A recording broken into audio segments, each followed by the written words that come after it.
right. Give a few minutes for folks to pop in and go ahead and connect to your audio. Good morning.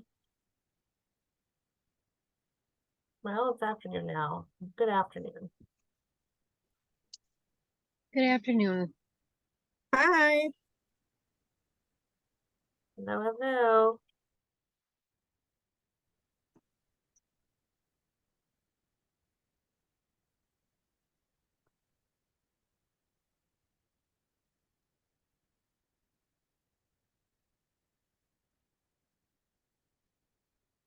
We are a couple minutes afternoon, so hello, and welcome to the fourth year on Odyssey Health Stigma Prevention Project Educational Series. I am Ken Hubelman. Today's speaker is Sarah Shaw. Sarah Shaw is an MDHHS certified peer recovery coach and a McBath credentialed certified alcohol and drug counselor for Flint Odyssey House outpatient services.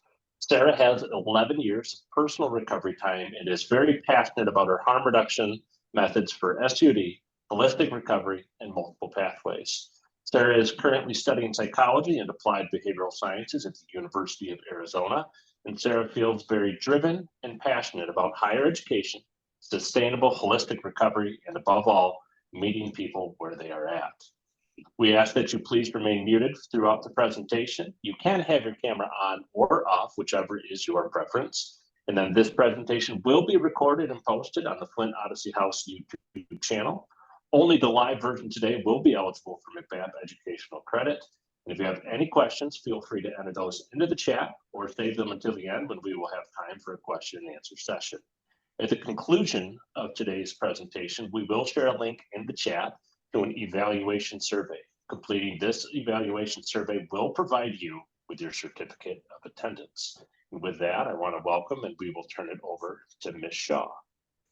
Thank you guys for being here.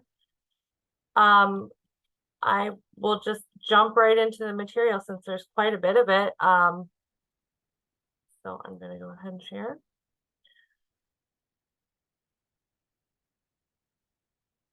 All right.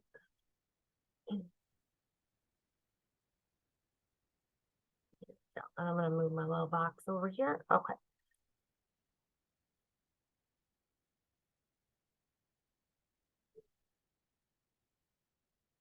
So the main learning objectives for today, which were also kind of in the summary for this webinar, regarding gaining knowledge about the efficacy of holistic approaches to substance use disorder treatment, self-care measures, and community recovery fellowship. We're also going to be trying to generate a basic understanding of positive psychology, how that fits into holistic recovery approach with the 8 dimensions of wellness. Integrating concepts of self-actualization within treatment planning and self-care process, as well as getting into deeper level of understanding of the dimensions of wellness, which is like the main goal here is to start utilizing that in a lot of the objectives that we're using during treatment planning, and as well as in our own self-care. And lastly, to demonstrate a deeper understanding of how to create SMART goals and how they can transfer over to a more holistic methodology when it comes to treatment planning and personal self-care objectives.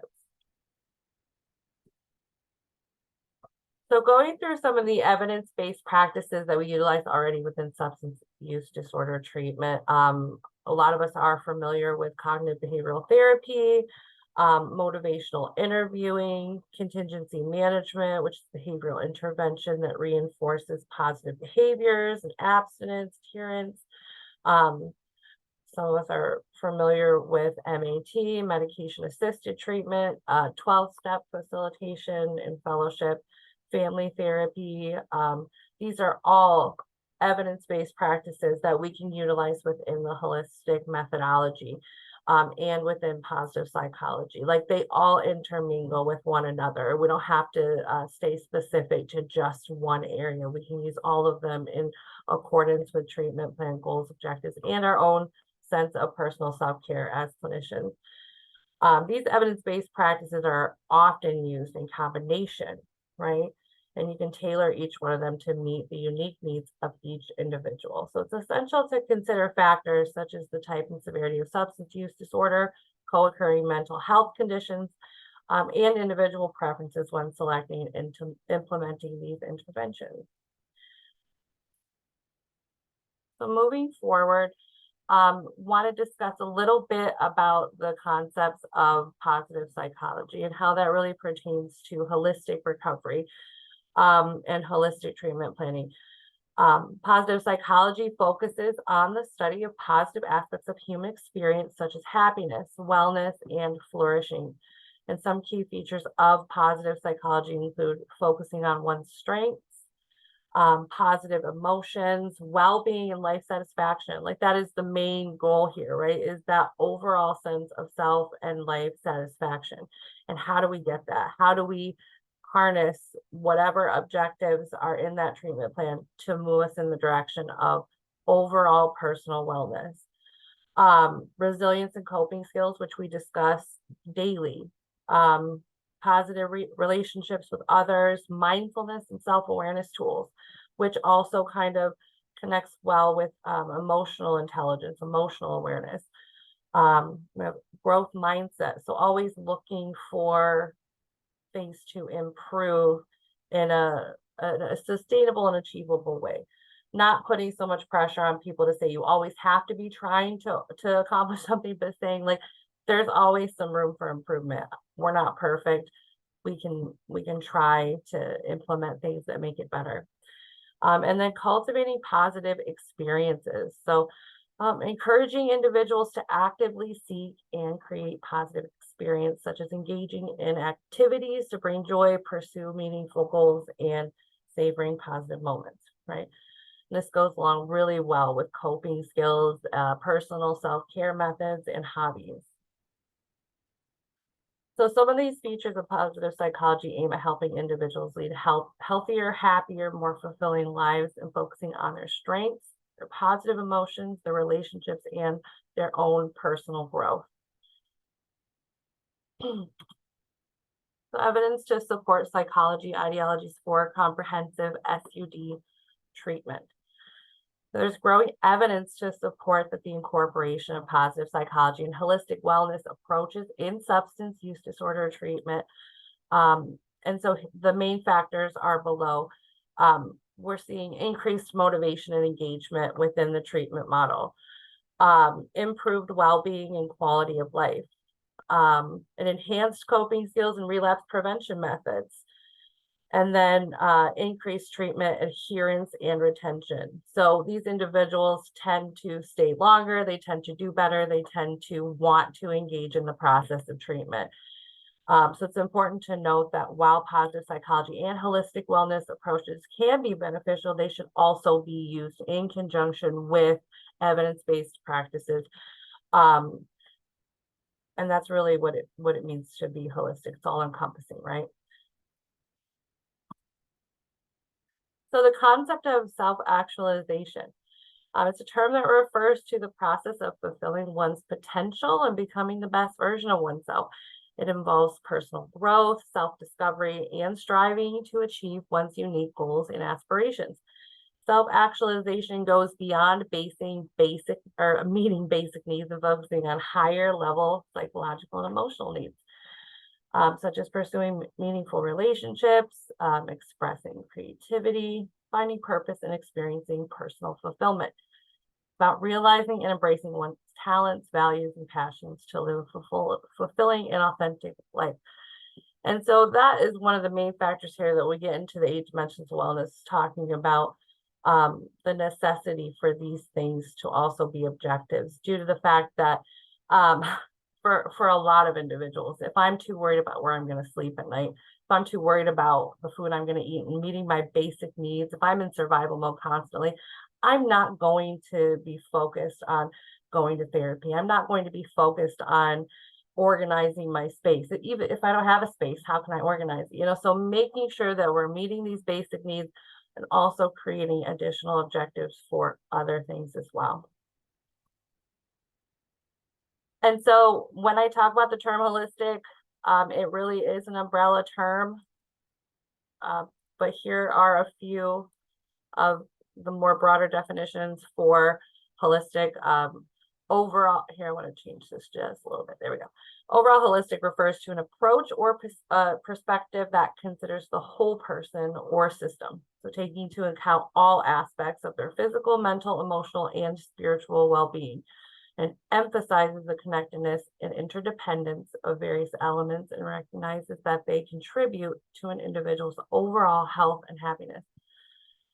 So that is the main term for holistic. And then when we get into the other terms, such as holistic recovery, holistic psychology, and holistic treatment for SUD, kind of breaking it down into smaller sections. So holistic recovery is its own pathway.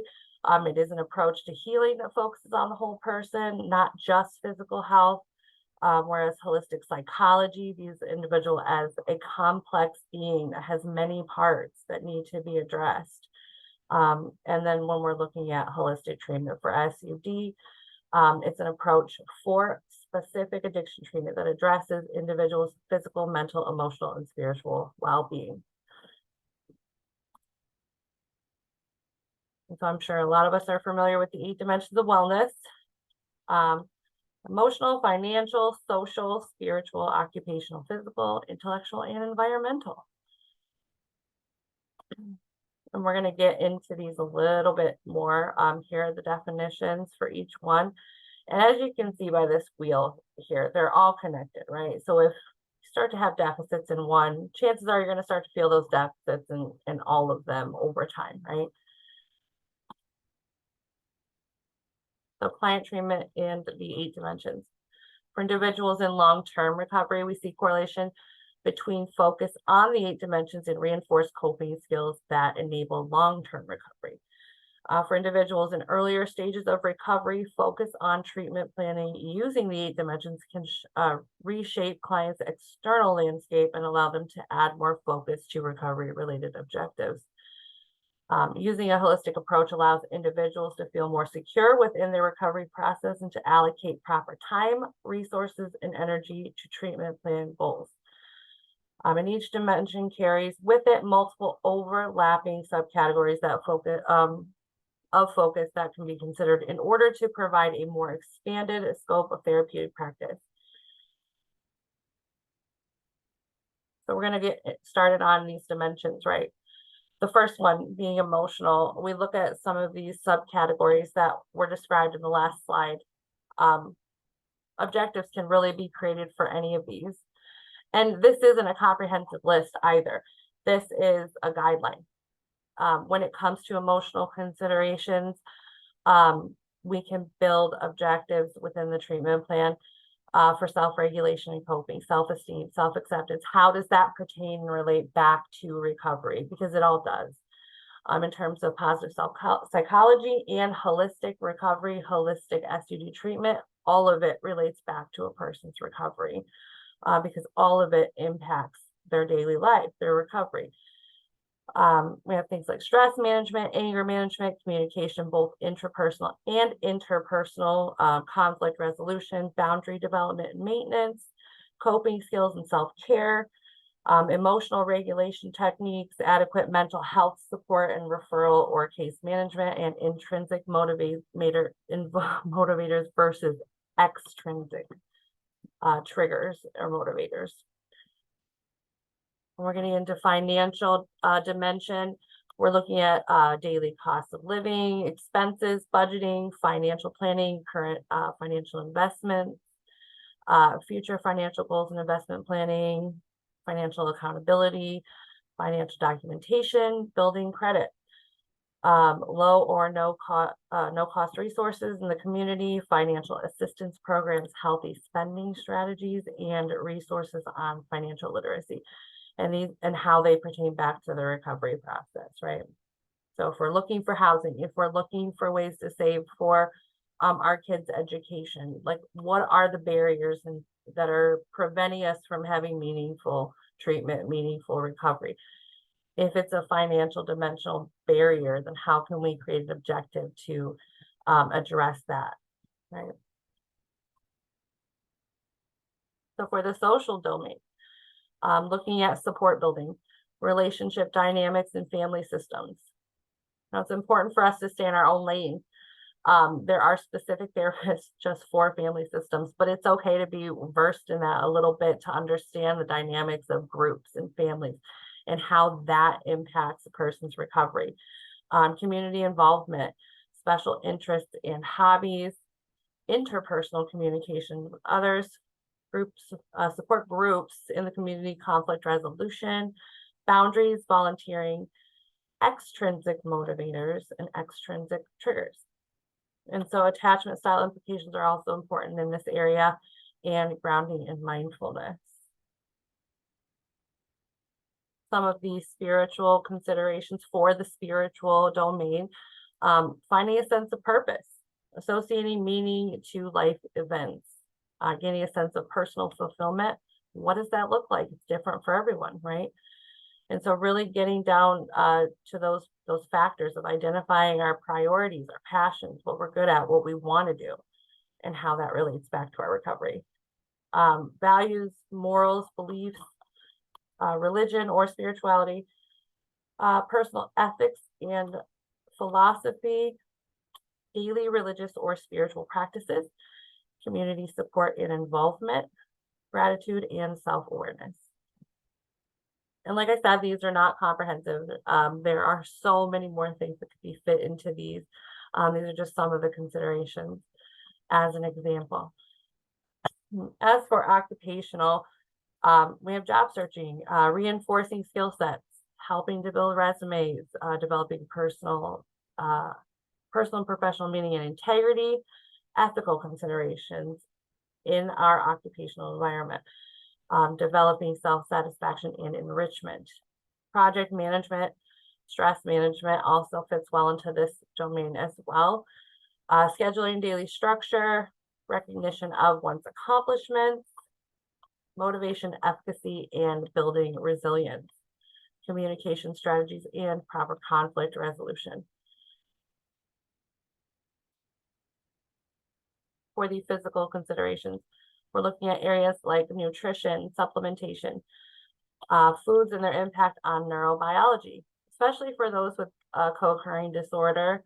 That's going to be an important area to have a little bit more education in, so that way they know what's going to be impacting their mental health and their recovery process at the same time. Sleep hygiene, hydration, physical and dietary impacts on mental health, goes to the neurobiology, breathing exercises, exercise and movement, healthcare and physicians resources, referral or case management. We're also looking at hygiene, harm reductive measures, coping with chronic illness, and pain management support.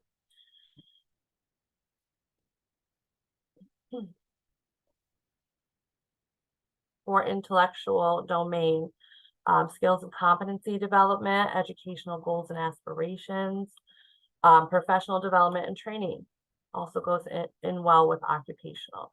Some of these do overlap. Maintaining daily balance and structure, self-discipline, studying educational resources and tools, creativity, and development of critical thinking skills. And even for a client or an individual who's not working, they can still boost these areas of occupational and intellectual domains by finding things in their own environment to kind of stimulate these areas. So that's something to keep in mind as well.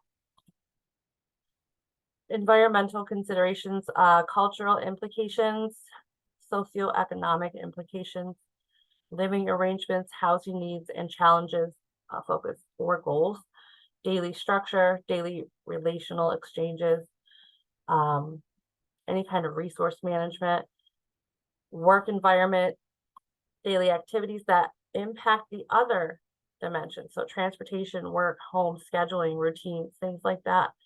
Organization of space, cleaning and organizational habits, minimizing unhealthy or unsafe conditions within the environment, minimizing harmful impact on the larger environment, and then sustainable living.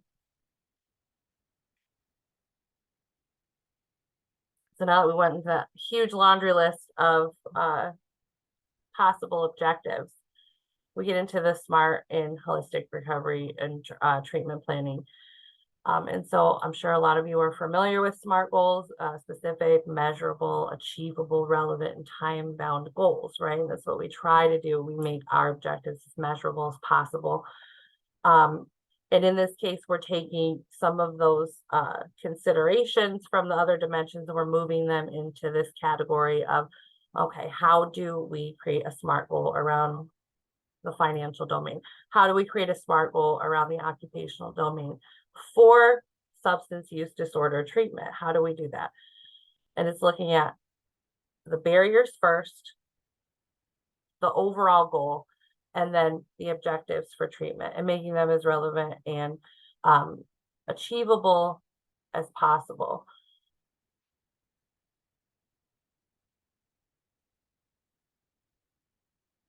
And we're going to get into kind of like a Q&A about that too, if there's any questions or concerns about that. But this next part of this, I would like to talk a little bit more about self-care for clinicians and other service providers, and how the dimensions in self-care kind of fit into that. So why is it important? Personal and professional integrity, accountability, and self-care, right? So if we want other people to do certain things, we also have to do those things as well. We have to walk the walk as opposed to talking the talk. Taking a closer look at the dimensions that we would like to address more thoroughly gives us the opportunity to practice holistic self-care and develop our own set of coping skills for stress, burnout, compassion, fatigue, and daily emotional distress attributed to responsibilities in daily life. And throughout, thorough self-care practices enable us to work more effectively as professionals, learning valuable skills that we can also pass along to others and allow us to strengthen our own personal and professional well-being as well. So for those of you who don't know, compassion, fatigue, and burnout tend to be kind of prevalent in this line of work. Compassion fatigue, also known as secondary traumatic stress, is a condition that can affect individuals who regularly provide care or support to others, particularly in high-stress environments such as healthcare, social work, and emergency services. It's characterized by a gradual decrease in empathy over time. So start to feel emotionally exhausted. We have overall feelings of overwhelm, and we just start to kind of check out, right? And then if we let that go on for too long without addressing it, without practicing proper self-care, we move down into this burnout phase where we're just in a state of constant chronic physical and emotional exhaustion. And it's a lot harder to get out of that than it is to kind of address this compassion fatigue. And so within burnout, we start to see various aspects of life start to kind of cause chronic stress, where it's work, relationships, personal responsibilities. We're kind of checked out from all of that. It's typically characterized by feelings of cynicism, exhaustion, and a reduced sense of accomplishment. So we're just throwing our hands up at that point. So practicing holistic self-care, right? And I wanted to kind of pull up real quick, or talk about the handout that I have sent out, and it's about the dimensional wellness. It's like a scale to kind of rate where you're at in terms of your own dimensional wellness, and then start, focusing on the dimension that has highest priority. But I like this little handout because it kind of looks like physical, emotional, social, spiritual, personal, where our environment is, our finances, our work, and kind of addressing little areas in that to kind of start the process of building a really holistic self-care routine.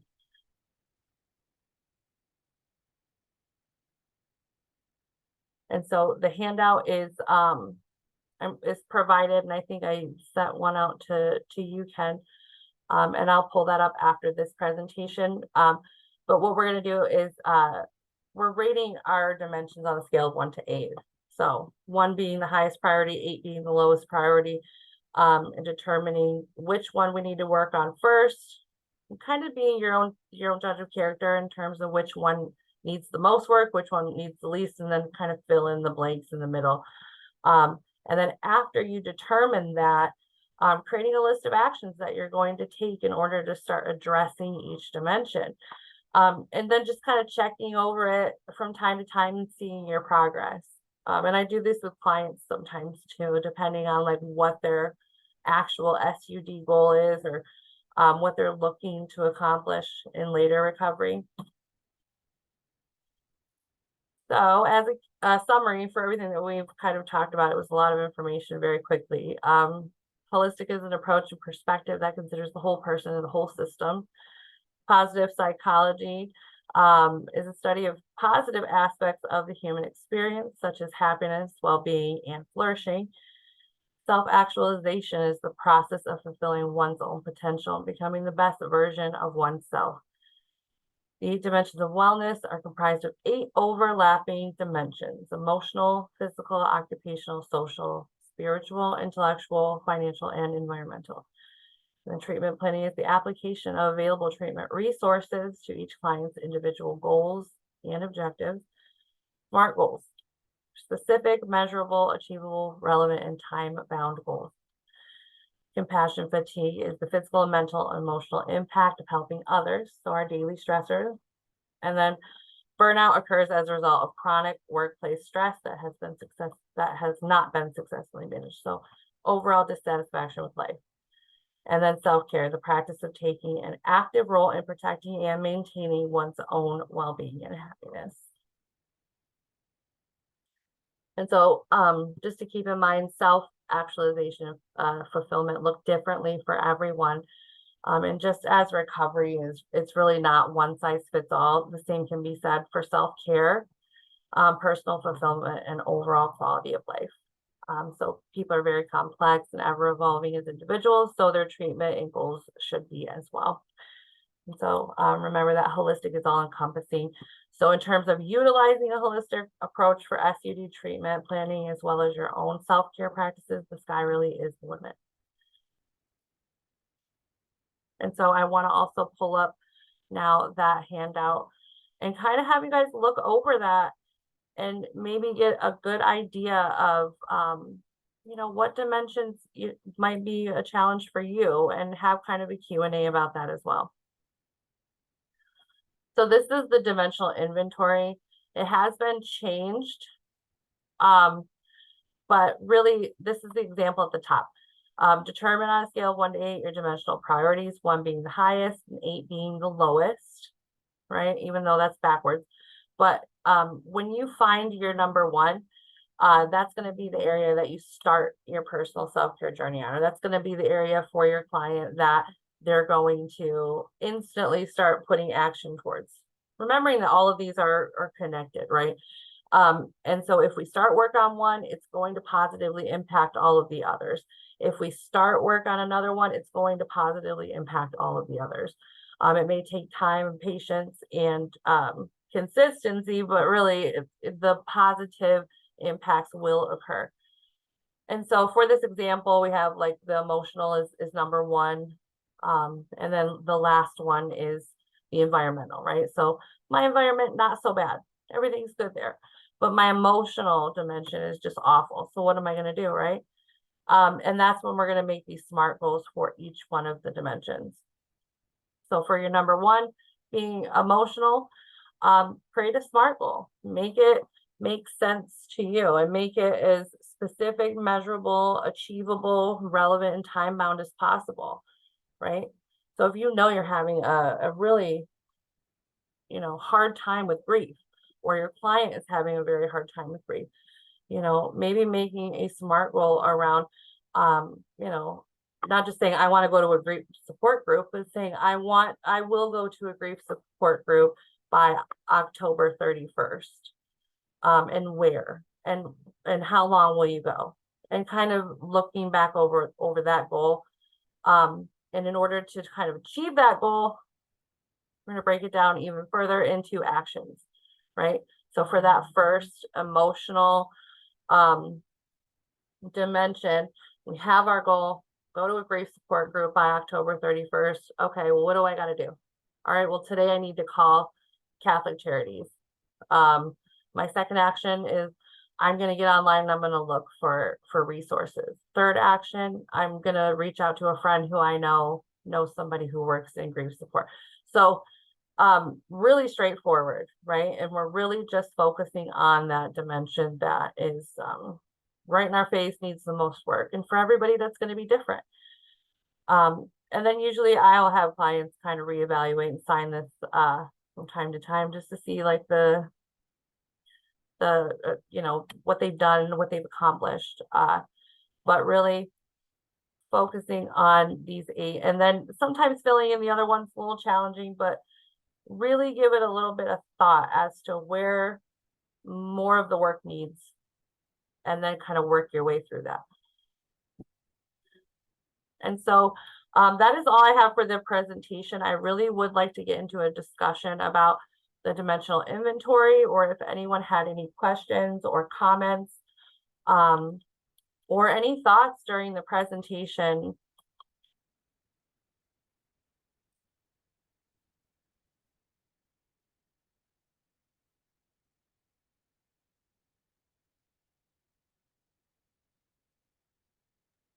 So at this time, if there is anyone that wishes to either type into the chat, if you have any comments, questions, or anything to add to that discussion, or feel free to either raise your hand or unmute yourself and go ahead and jump into that conversation. I do want to say to start, thank you, Sarah.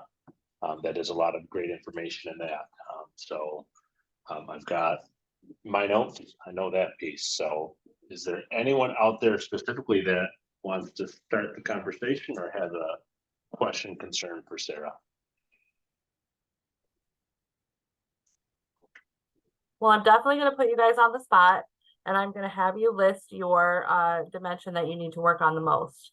And I think that the best way that we can teach our clients to do better is by us being better. So I want us to kind of discuss too, like, out of all of those dimensions, which one needs the most work for you?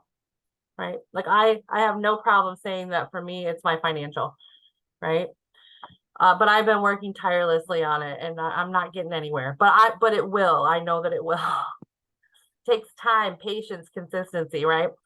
But really thinking on that, and it's okay to maybe feel a little nervous about certain areas, right? But you don't have to spill your heart, but at least being aware.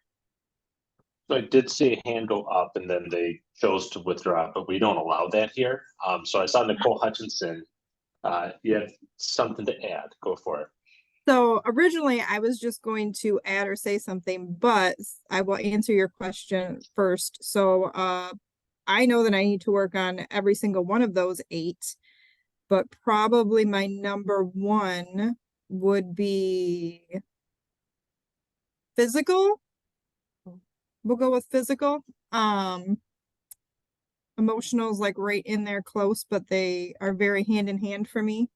But I wanted to point out, thank you so much. The first thing that really stuck out was that list of items as far as spiritual, because so often people will assume that spiritual means religious. And so trying to get them to understand that, no, that's not necessarily what it means. So that was nice to have that list. And I like how the form looks now, like, or how you have that form. So looking at what each dimension is and what those different things are, but then also breaking down, okay, what is your goal for each one of those? And then how are you going to work on each one of those? And I know I need to do that for myself, and that will also be helpful for the clients that I work with as well. Thank you. Yes, and it's not about like perfection, because we're never going to get there, but it's about being mindful and saying like, you know, I have this sense of life experience where I have worked on my financial domain. I have worked on my occupational domain. I know that the spiritual domain encompasses a lot more than just being religious, you know? And so if someone's having an issue in that area, that becomes a barrier. It's about creating an objective specific to that. And Nicole, that's what you said in the chat. Discuss more about the possible objectives for each dimension. When we were going through the material, were you thinking of an example? Or well, I really liked how you had it broke down, that like under each dimension, you weren't just talking about like what applies to that dimension, but you're like giving examples of how we can come up with objectives for each one of those dimensions. And helping them create an overall SMART goal is for each dimension. And then it's like when they want to focus on, okay, we're going to do your emotional now, that's your number one, is what you're telling me it's number one. And then to be able to create objectives for a treatment plan based on those dimensions. I was really interested in how you did that. And there was so much information, Sarah. That was an incredible amount of information. And It is. I just thought maybe kind of looking over and like Nicole said, the spiritual, if you were to do like the spiritual dimension and be able to see, like, most of the time when people are saying, I want to work on a spiritual dimension or my spirituality, the only thing we can think of is like, go to church and pray. And it's like, well, there's other stuff we can do to work on that dimension. So here, I want to pull it back up, just so that we get a little refresher. But yes, this, okay, so this PowerPoint is actually, this training is a work in progress, and I add to it all the time. As I continue in my journey in my career, I add to it. And honestly, this would be a lot more thorough if I added the ASAM dimensions as well, and how that kind of fits into it. But since a lot of us do know what it's like to do treatment planning, we just have to kind of think outside the box in terms of the ASAM dimensions, right? And so we know, like, the first dimension is withdrawal potential or issues with past withdrawal. We know that the second one is the physical ailments and issues like that, either past or present. And so we can kind of use these dimensional considerations to also kind of go through what goals and objectives we're going to need for those ASAM criteria. So you guys were really specifically talking about this, right? Right. And so I found this one to be one of the more challenging, because most people that I talked with that are not religious have a great deal of trouble going into a 12-step community where they talk a lot about a higher power. And so I started asking people, like, what does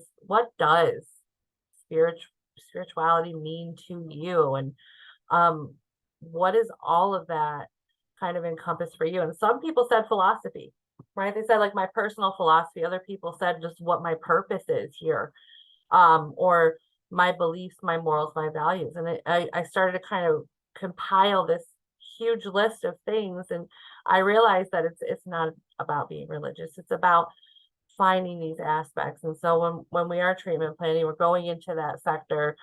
When we start our treatment plans, the first goal is always the SUD goal.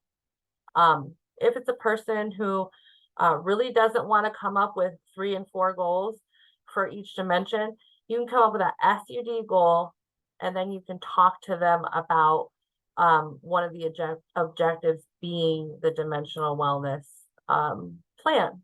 And that way, as you continue to update their treatment plan, maybe later on they'll identify a spiritual goal that they want to work on, as well as their SUD goal.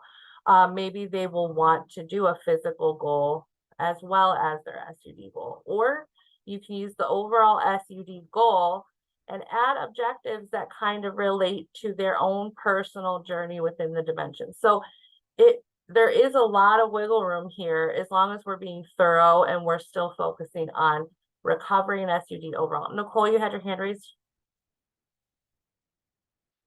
Oh, you're muted. Oh, Yeah. well, I was just saying, like, how it would be, I mean, it's like the first, like, 1 or 2 treatment plans is all about stabilization. And then they start actually achieving some stuff. Yeah. And so they start running out of the hard stuff to do. And they're like, oh, well, I've got my housing secure, and I found a home group, and, they got some of their basic needs met. And it's like, then they're like, I'm good. And so a lot of times in those treatment plans, you're like, continue. And it's like, how do I add more objectives when the client just doesn't, and it's not that they don't have things that they need to work on. They just have a hard time determining what those things are. And by helping them select it could be a 3rd or 4th objective on your SUD goal that obviously, it would obviously support their main goal. Mm-hmm. Yeah, and it's not going to be one size fits all because everybody's different. Like I have some clients who just focus on the main SUD goal. They just want to get in, get out, and do what they got to do, and that's it. And then I have others who get really deeply involved in the emotional intelligence and the inner awareness work, and are looking for a sense of spirituality, looking for a healthier environment to live. And how do I do this? I've never done this before. And that's when we will start to get into the dimensional wellness. And that's when we'll start to look into each one of these dimensions. What are your barriers? Like, what is going to prevent you from living a meaningful, self-actualized life in recovery? And it's like, oh, well, I can't get a job. Okay, well, how do we figure out ways around that? How do we get you an income so you can be sustainable? How do we find you resources in the community that will help you with your daily resources? I have trouble meeting people. I need a support group, but I just don't make friends very well. Okay, well, how do we get you comfortable with that process? Or what's reasonable to you? What does support look like to you? And adding that in. So it's not going to be for everybody, but for the ones who show an interest in that and who want to take the recovery process within treatment a step farther, this is the direction that we usually will go into the dimensions, because it's also evidence-based, right? And it helps kind of relieve some of those barriers in longer term recovery. And what I really like to look at this is you took a lot of concepts and then created kind of that framework, like you said, the positive psychology and those 8 kind of things that you want to focus on in that holistic positive psychology basis, the mindfulness, the self-aware, and that requires an inventory. An inventory is part of the 12-step programs, which insists that an individual takes this deep, hard look. Some of those, the fostering resilience and overall well-being, and you can say those things, but then the person can look at you and go, well, how the hell do I do that? And you even took that part like, okay, we have this growth focus. So like, cool, that's done, now what? And there's that continuous encouragement that like, if you can tackle this challenge, you can take on that next. And you mentioned kind of that Maslow's part. Our goal is self-actualization. Our goal is to take all of these things and get to the best us, whatever that looks like. And really how that, like, it kind of worked it out, like you said, like, okay, here's this thing, I want to be the best of me. Well, where do I start, throwing stuff at it? And with that dimensional inventory that you had, ranking where you feel you stand right now, really helps you understand that, okay, this section needs more focus than that one. I can put off the education until I get my environment.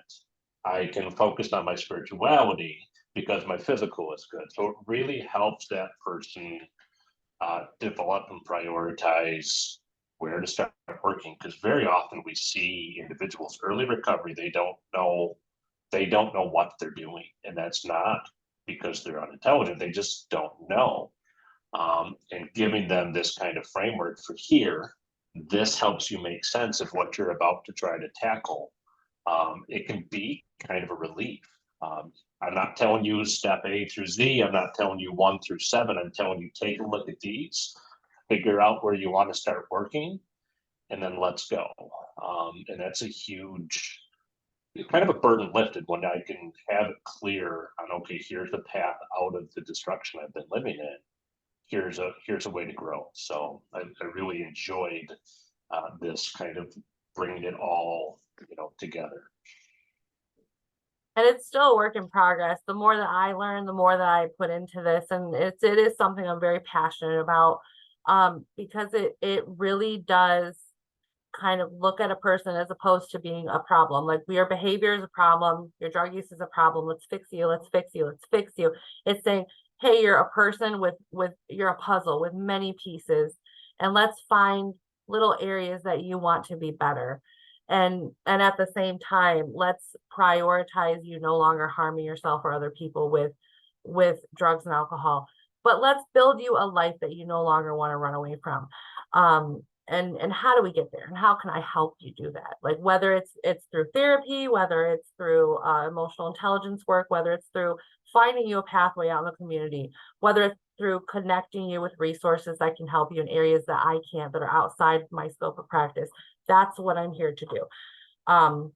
And so it is something that I continuously develop and that I continuously talk about. And I'm hopeful that, you know, over time, like in our own self-care practices, more people will start to be more holistic. I'm not trying to convert anybody to holistic recovery, but I am asking you all to take a look at your dimensions and just see where maybe a little bit of improvement or some relief can be found. That way you're not burning yourself out. You're not just coming in every day with compassion fatigue. You know, someone's arm just fell off and you're like, oh, that sucks. You know, like actually, you know, be there for them, be present, because you're okay as well. If we're telling our clients to do self-care, we should also be doing self-care. And honestly, sometimes self-care is really uncomfortable. True self-care is not always just, you know, bubble baths and getting my nails done. It's focusing on some of the more uncomfortable areas like finances and like exercising, or like having that hard conversation with someone and learning conflict resolution, paying off your bills. Like, for God's sakes, you don't need anything else on Amazon today. Go pay off your medical bills. I'm not just talking to you, Nicole, but sometimes true self-care is very uncomfortable. And for our clients, I imagine it's even more so, because sometimes they haven't had, this is the first dose of support and encouragement and positive regard that they've had. Right. And so, like, how am I supposed to go meet people? I've never had a friend in my life. Like, how am I supposed to resolve conflict? I don't even know what that means. And so meeting people where they're at, showing them unconditional positive regard, and just saying, like, I'm not trying to change you at all. I just want you to feel better about being you. And how can we get you there? So I wanted to ask a little bit about that dimensional inventory as well. So as you first kind of presented, I took it, I looked at it, and kind of let it sink in. So the intent that you would see is I, as the person completing my own personal inventory, I'm taking that moment on what I feel I'm struggling with. So I should rate it like, hey, I've got this one locked down. This would be the 8. What I need the most work on is a 1. Yeah. Okay. And I actually have a newer copy that I didn't include in this presentation because I don't know where it's at right now, but I have inverted that because it was really confusing to people. And another thing that was really confusing to people was they were thinking like, rate the one you want to work on the most. Like, no, that's not what we're doing.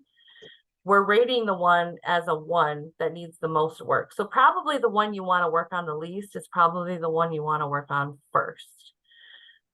Which is why it's your weakest dimension, right? Because that was a question I had because I had see it where what should I be working on? Which do I have the least? Which is finding positive framing, you know, least chaotic or, you know, least hindering to my growth.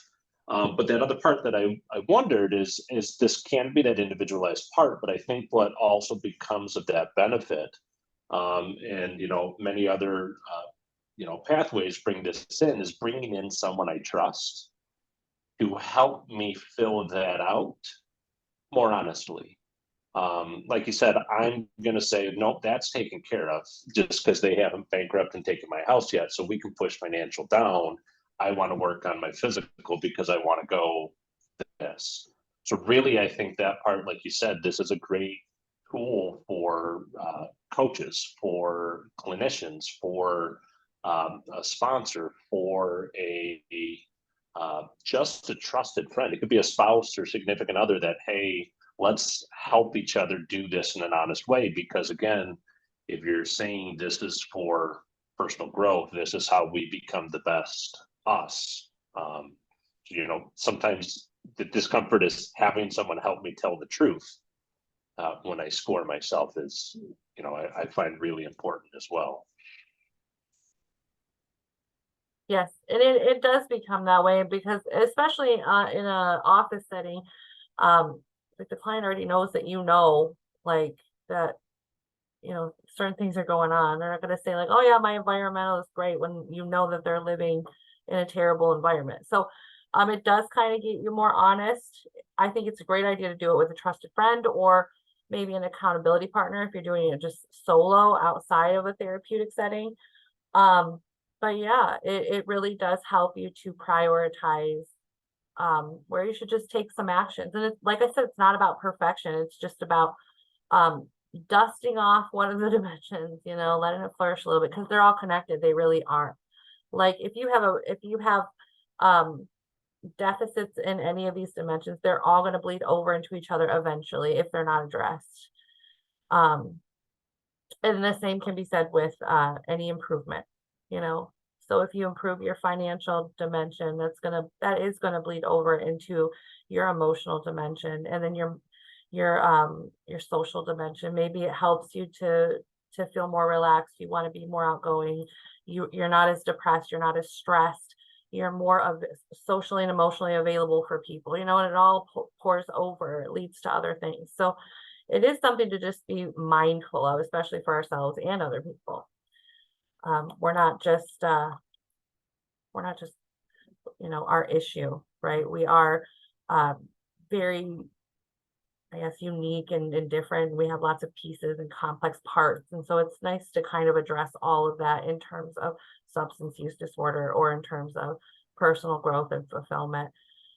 But yes, I can give you a copy of that as well, for those of you. So, I was going to say, so yeah, there has been a request or some for, you know, perhaps the dimensional inventory and then those slides as well.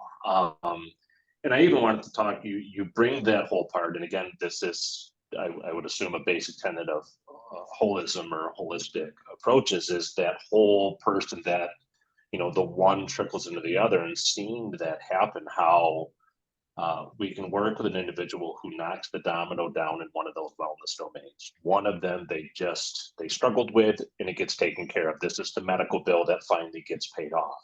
Mhm. And then you watch how that stress relief or that intellectual, where they pass the test that they didn't think they could, or they achieve. Yeah. And then you can watch that ripple effect, that like, okay, if I can manage something that I thought was unmanageable, and I can take care of that and improve it, you watch that trickle into all those other parts, and you just see a person become, it's not quite accurate, but almost addicted to growth, where you become and begin to feel empowered that, you know what, maybe I can do more than I thought I was capable of. And using this model again, kind of that thing like, okay, which ones are we going to focus on so you can improve it, and then you feel accomplished. Absolutely. I have a really good example of that too. A chronic relapser due to environmental issues, right? So really knowledgeable about substance use disorder, really knowledgeable about mental health concerns, took care of all their physical needs, took care of a lot of their emotional needs, most of them, took care of financial needs, took care of intellectual needs, very like a great student, loved going to school. But chronic relapse are due to environment, right? Because of the individuals within the environment and the things happening within the environment. Once you could get that individual to a place where they could change their environment, make it healthier and more sustainable, away from the relationships that were kind of contributing to the feelings and the situations happening in the environment, this individual stopped relapsing, right? It's not always so cut and dry, but it's a great example, right? So this environmental aspect was impacting the social aspect. The social aspect was then impacting the emotional aspect. The emotional aspect then impacting the need and the want to go to school and to continue that. And so we saw it all trickle down into where it was all starting to fall apart. And then you change the environment, and then suddenly this person is flourishing. They're back in school, they're back in treatment, they're taking their medication. They no longer have severe depression.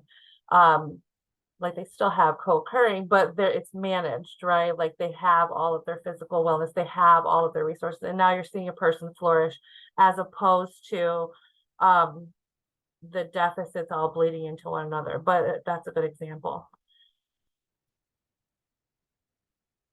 So any other questions, comments, concerns? I know we still have a lot of time. And I didn't really grill you guys that hard about the dimensions. You kind of just like skimmed over it because it might be a topic that we don't want to go over.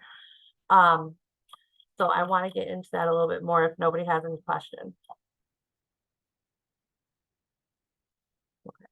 So that is an aspect of this training, and that is the professional part of it, which we do talk a lot about treatment planning. We do talk a lot about how it pertains to clients and their objectives, but really how does it pertain to us?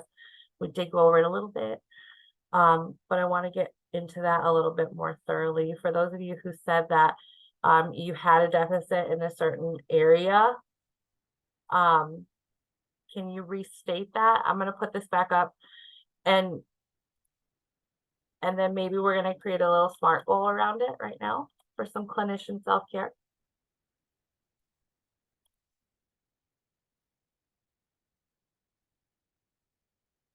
And I can't see you if your hand's raised, so just jump right in. And I am absolutely fine with silence. I run several groups a week, and I have a lot of silent groups. So feel free to think on it. I will state too that for a lot of clients, going back to clients, the occupational one seems to be one of the hardest for them to kind of like wrap their minds around, especially for those who are retired or not working or homemakers. But occupational just means the work that we're doing. So if we're not working at a place of business, what work are we doing in our daily lives? So keep that in mind as well. All right, come on, let's make our SMART goal. All right, Sarah, I'll Thank you. volunteer to do a physical goal. Okay. And so physical is your top dimension, creating a SMART goal for your dimensions, starting with your highest priority. Okay. Well, you know, a lot of my first thought is what a lot of people say, which is like overall health. And so that doesn't get specific enough. And I think that I would like to improve my it's my energy. Okay. And let's see. Because I mean, like lose weight, but improve my energy and my sleep. So like what are you thinking like that I should do? You want me to make you a goal for yourself? I want you to help me. Yeah. Okay. So you want to boost your energy and you want to sleep better. Yes. Those two are mutually exclusive, but at certain times, right? So, I don't know, supplementation maybe? So what I was thinking is definitely something that includes exercise, which actually maybe that should be the goal because Okay. the exercise will help me lose weight. It'll help me increase my energy. I'll probably sleep better. So maybe find a goal with exercise to create a like a realistic exercise Sure. routine or program. Well, how do you like to exercise? What is effective exercise to you? I like to do some yoga at home and some workout at the gym, like kind of like an every other day sort of thing where I'm not at the gym more than like 3 mornings a week. And I cannot work out after work because at 4 o'clock, there's a switch in my head that all my motivation goes away Right. at 4 o'clock. Okay. So it would have to be early morning then, probably. Yeah, probably early morning. Okay. And so maybe you could set a SMART goal of start off realistic. Like if you're not working out at all, don't say I'm gonna work out 7 days a week for 3 hours a day. Like really? No. So like slow your roll. Maybe like I'm gonna go to the gym 2 days out of each week for the next month and see Yeah. how it works out. Yeah, that would be that would work out like at the gym like 2 days a week just to get myself back on that routine. Yeah. There's several people in this meeting on this training that I know have Planet Fitness memberships too. So I may one of the steps in my goal is to probably find some accountability partners to work out with me. Okay, good. Next one. I probably need to talk to a trainer about specifically what machines to use at the gym because I just randomly pick stuff. Yeah. And you did mention like at home yoga. So maybe on a day where maybe you can't get to the gym or you want to add a third day, you can look into some stretches or yoga that help with energy, you know, and help to increase your blood flow and your flexibility and stuff like that. You can do some research on that. Yeah, and I also was looking into some yoga that helps with like back pain because I do experience a lot of back pain. So I was going to try to incorporate like some yoga that would improve back pain too. Good. That sounds like a And great action plan. so making it measurable, I would have to say, you know, that we've got like twice a week, yoga at least twice a week, and then I'd like to be consistent with it for at least 30 days. So it might take me 2 months to be consistent for 30 days. So maybe Like that's giving overall, yourself room to cop out a little bit. So no, maybe to just not set myself up to fail. Like if I don't do great the first couple weeks, and then I'd start doing well in it. So it takes me, you know, 6 weeks to actually get the full 30 days. but some like okay, life on life's terms, right? Because like that's like that level of consistency is fantastic if everything goes swimmingly, but Right. sometimes it doesn't. And so I don't want any of us to look at these in terms of black or white, all or nothing. Like I'm doing great or I'm doing terrible. Like if you can get to the gym once per week and then twice next week and then 3 times the week after and then once on the 23rd, you know what I mean? Like that is your progress. That is the positive stuff we're looking for. It doesn't have to be set in stone, but give yourself a small, measurable, attainable, achievable goal as a guiding post. So you don't have to be perfect all the time. That goal is just your guidepost to say, okay, well, you know, I didn't get there 3 times this week, but at least it's still in the forefront of my mind. I went once this week, and next week I'll just try to do a little bit better. So these goals are actually just guides. Thank you. You're welcome. Progress, not perfection. Absolutely. And one of the things I always often remind when I'm doing SMART goals and stuff like that with my clients is that they are flexible. You can say, you know what, that original goal that I made, boy, I don't know what I was thinking because it did not end up being a realistic goal and I'm going to have to switch that up. And I always remind them that they can edit and revise their SMART goals at any time if they find that realistically it didn't work out that way. Yes, absolutely. Yep. And that's the case. That's how it should be. It's like, okay, I tried it this way and it didn't really work. Can we change it? And it's not like throwing in the towel. It's not saying I failed. It's just saying like that wasn't as realistic as I thought it would be. And so let's find an even better way to be more realistic because it some is better than none at all, you know, and that goes for all of our objectives, all of our treatment progress, all of it. Some is better than nothing at all. And so, and also it kind of sticks more with that growth mindset as opposed to like, oh, I failed at this and now I'm never going to try anything ever again, you know, which some people do have that mindset. So we have to be mindful of that. All right. So any other examples of that? Anybody have a SMART goal that they've thought of while me and Nicole were talking about her physical SMART goal? Or is everyone here just perfect and their lives are wonderful? They have no issues or concerns whatsoever. I'm struggling with overwhelming myself. I'm wanting to work on all of it all at once. So, you know, that all or nothing. So then I end up doing none of it because I want to do all of it and I get overwhelmed and say, forget it. So Nicole put a 1 in every single box. She didn't follow directions. Me not follow directions? It does seem overwhelming, but if you reframe it just a little bit and just focus on that 1. Just focus on the number 1.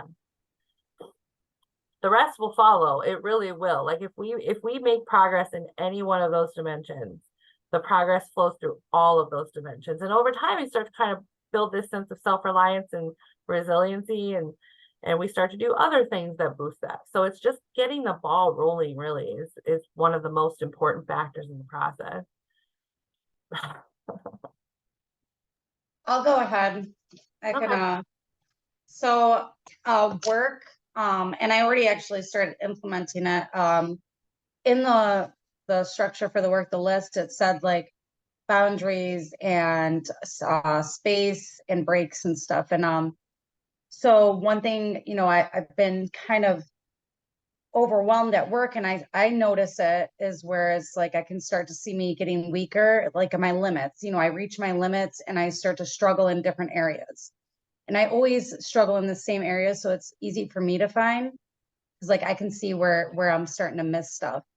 And the first action is to talk to my supervisor, let them know, and then because like, and that like I have to have a comfortable space to be able to say, hey, I'm here and I need, I need this. So I asked for to level out with all my stuff before I get new clients. And that's the second thing is what do you need? What can I, what was the need? And so that was I actually did that today. So this is already in motion. And the second thing is like discuss with her, like, how can I work through this? And that's like going through all of my clients and seeing who that I can, complete, and then go through their wellness plans for the ones that like aren't showing up, and start to give myself a little bit more flexibility there so I can focus on the new peers and that are just coming in. And so like, that's going to take a little bit of time to go through that, but I already went, I was able to find 3 completions that are happening this month and the next month. So there's a step-by-step process. And then next week will be, well, continuing through this week, I would say by Friday is to check all the dates on each peer to see how much time they have and where they are at towards their completion, what they need to do to maintain or to complete. So I would have to, by Friday is to complete that. That would be the time, is to go through all the peers and see what the completion dates are. And then spend like an hour on Friday to just do data entry, and then refocus on that in notes. Because that's where I can see is like the notes section is where I'm struggling at, is like I need to get those in there, and I'm backed up there. And then my priorities weren't done this week, so I have to do that, and I have to do that by end of day today. So You're stressing me out, girl. sorry. You're like, I need to take a step back and like relax, but I got to do this, and this. And so I think it is a good idea when we start to notice those warning signs is to talk to our supervisor and see like, what can I do to kind of pull back a little bit? I do relate to that on a personal level, because sometimes I will start to feel myself burning out. And that's when like my notes are not in on time. And also maybe I'm not volunteering to help out as much. Maybe my door to my office is always closed as opposed to being closed 99% of the time. And I just don't talk to people as often. And so I start to notice those really early on, and I say, okay, like I will ask for certain considerations, or I'll just let my supervisor know, like, I'm not going to volunteer for a lot of stuff right now, So I think that is a really good rule of thumb. It's good that you're already aware of that, like when you start to notice that. And I think that too, there are lots of little indicators for a lot of these things for us as professionals in terms of compassion, fatigue, and burnout that we need to be a little bit more mindful of. Because sometimes we will wait until we're fully burnt out to do the repair work, and we should honestly be doing the repair work before we get to that place. We should be giving ourselves little breaks, eating healthy, talking to a trusted peer or a person that understands what we're going through, doing all that before you get to a place of burnout. That way, because I'm telling you that repair work, once you're burnt out, is so much harder to do when you are burnout than it is beforehand, right? And so that's also something I'm very passionate about, is trying to instill self-care into people and allow them to do that, because a lot of times it just turns into repair work when it needs to be just part of our daily lives. So thank you for sharing that. Thanks. I hope you get a little bit of a break. I know it can, in this field, it can just be one thing after another sometimes. And it was that huge part that I heard you say, the prevention, Yes. instead of, by using preventative measures, we're not having to do the rehabilitative to go back. Yeah. It's the you know, if not time today, when do you think you have time later to fix today's problem plus tomorrow's problem? Right. Which takes way longer than actually the time it would take to do preventative self-care as opposed to damage control self-care, which is like Yep. way more. Like I'm missing work and becoming ineffective in like all areas of my life, sort of burnout. And Mhm. that's one thing that I learned from Sarah is that preventative self-care is so much easier to find time for than recovering from a meltdown.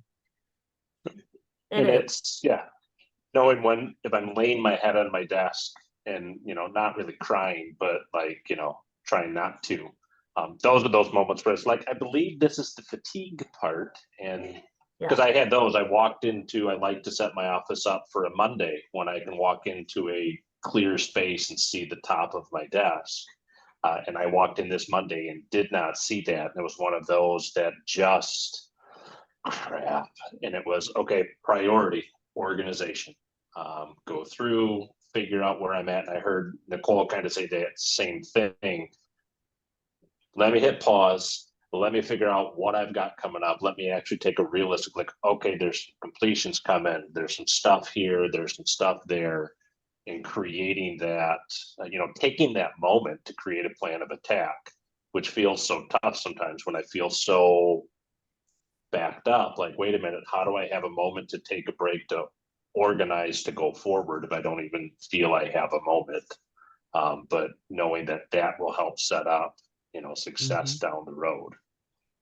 And You setting have up that self-care time, you know, like setting up time to come in on a Monday knowing that you need an hour to an hour and a half to just get in the door, or you know on Friday don't schedule anybody after 3 o'clock because you need to finish stuff up. And I plan my self-care like 1 to 3 months ahead of time. Like I know all the days off I've already between now and the first of the year that I've got self-care plotted and planning, so that because I already know it's going to be crazy. Well, let's not twist the term self-care. Like sometimes we're talking about rest, and that's fine. That's a necessity. But like I said before, sometimes real self-care is the uncomfortable stuff that we're not dealing with. And so be mindful of that as well. But in terms of professionals in and out of the office all the time, hearing the stories that we hear, doing all the work that we do, it is important. Like Nicole said, schedule that time for yourself. Like you make time. And I like to use the example for this as like open heart surgery, right? Like you have to have a quadruple bypass now because you didn't practice proper heart health when you were younger, right? Like you didn't eat properly, you didn't do the things you were supposed to do, you didn't take the medication the doctors asked you to take to prevent this from happening. And so now you have to do open heart surgery, right? And so the same thing can be said with our dimensional wellness, our self-care methods as professionals. Like it is much easier to do the little things than it is to recover from open heart surgery. And so being mindful of that, like we must give ourselves time. And like I heard it yesterday from somebody, like I think like I'm losing like a lot of weight, I need to go to the doctor, I just don't have time. I'm like, okay, well you need to make the time, you have to schedule the time for yourself. It's imperative. And it's especially hard if you have family, you have kids, you have all these things outside of yourself and outside of your work. It's even more important to schedule those things because so many things are taking our focus and our time and our energy. Like we have to give that back to ourselves, and sometimes that requires sacrifices, sometimes that requires maybe waking up an extra hour earlier and going to the gym, or you know, doing homework all throughout the night. Like what area, what dimension are we working on? Where's our self-care at? Where do we feel best? And what do we have to do to maintain that? So it can be an intricate puzzle, really. But the awareness piece, the most important part. Like where am I seeing myself struggling? When am I experiencing compassion fatigue the most? Like, is there a time of year? Is there a place? Is there an hour? What is it that I need in order to be sustainable? And that's the same thing that we do with our clients. Like, how do we maintain your recovery? How do we maintain sustainable, long-lasting recovery for you? The same can be said for us with our self-care measures. So I could talk about it all day. I could definitely put all of you guys on the spot all day about it, you know, but we only have a few minutes left.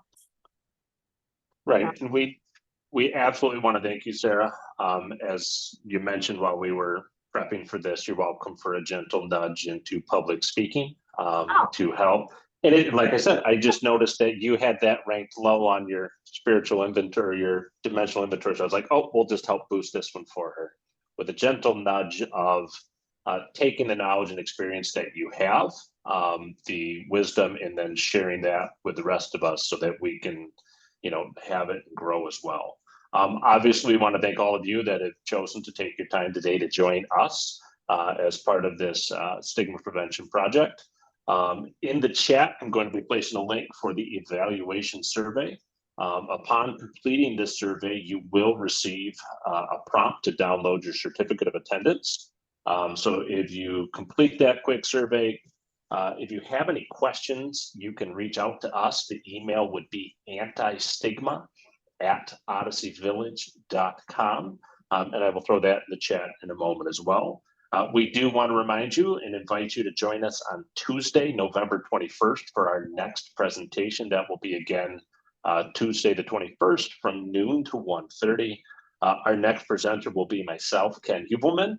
I'll be presenting on the stigma and the damage done. Registration for that presentation will open shortly, probably within the next week.